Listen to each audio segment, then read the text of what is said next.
এই আগ্ৰাসী শব্দটো আমি ব্যৱহাৰ নকৰোঁ। ভাৰতীয় জনতা পাৰ্টিৰ ডিক্সনাৰীত আগ্ৰাসী শব্দটো নাই।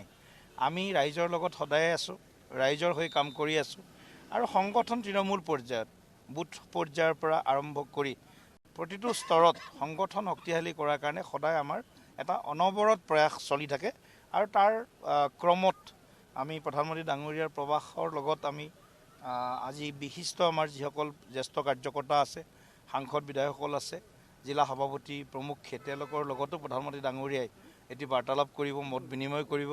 গতিকে ইয়াতকৈ আৰু বিজেপি কৰা কাৰ্যকৰ্তাক হয়তো বেলেগ আৰু উপহাৰ নালাগে যে প্ৰধানমন্ত্ৰী ডাঙৰীয়াই পোনপটীয়াকৈ আজি জিলা সভাপতি, জিলা প্ৰভাৰী, জ্যেষ্ঠ কাৰ্যকৰ্তা, সাংসদ, বিধায়ক তেওঁলোকৰ লগত কথা পাতিব। গতিকে আমাৰ কাৰণে আটাইতকৈ উপলব্ধি ভাৰতীয় জনতা পাৰ্টিৰ ইতিহাসত প্ৰধানমন্ত্ৰী ডাঙৰীয়াৰ অসম ভ্ৰমণটো বহুবাৰ হ'ল, কিন্তু প্ৰথমবাৰৰ কাৰণে বিজেপি কাৰ্যালয়ত অহাটো আমাৰ কাৰণে সুখৰ, আনন্দৰ, গৌৰৱৰ আৰু প্ৰাপ্তিৰ অনাবিল মুহূৰ্ত।